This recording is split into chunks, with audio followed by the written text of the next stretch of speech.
Well, howdy there, Internet people. It's Belle again. So today, we're going to talk about the Senate parliamentarian and how Byrd is the word. For months, we've been talking about something called the Byrd rule in passing and how it's likely to become really important in the budget reconciliation process in the future. The future is now. Okay, so the GOP really doesn't want the American people to understand how much Trump's tax cuts, primarily for the wealthy, will cost and add to the deficit and the national debt.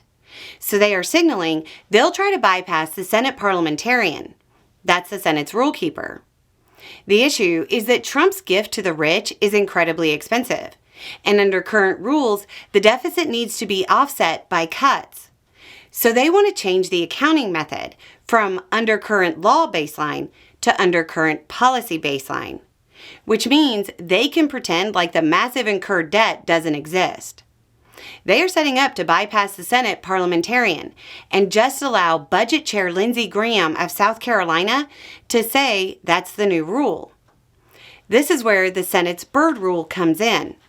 The GOP is citing the 1974 Budget and Impoundment Control Act to say Graham can change accounting practices to alter the way things are calculated. The effect would hide the massive debt the Republican base says it cares about. It's worth acknowledging some Republicans in the House are calling the Senate out. Representative Smucker said, quote, "The Senate needs to go back to the drawing board and really do the hard work that is required to achieve the consensus."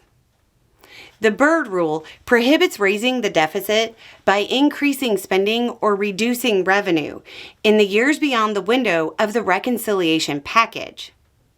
Graham's way of doing it would alter the deficit beyond the 10-year window. If a provision doesn't comply with the Byrd rule, it has to have the votes to get over the filibuster, or it has to be taken out. Beyond that, Democrats are arguing that Graham's method would violate Section 257 of the 1985 Balanced Budget and Emergency Deficit Control Act, which lays out the baseline. Quote, "For any budget year, the baseline refers to a projection of current year levels of new budget authority, outlays, revenues, and the surplus or deficit into the budget year, and the out years based on laws enacted through the applicable date." Now, one thing I want to make clear is that the Senate debate is really over a score sheet, Senate rules, and the budget reconciliation process. In real life, talking about real dollars, these tax cuts, primarily to benefit the wealthy, will require massive spending cuts to offset, or they will cause deficit increases. This is how the House wound up looking at cutting hundreds of billions of dollars from Medicaid. They're desperately trying to find a way to pay for Trump's plan. While a lot of politicians up on Capitol Hill are trying to figure out how to manipulate the numbers to look the way they want, they might want to remember that debt they're so interested in pretending won't exist will exist.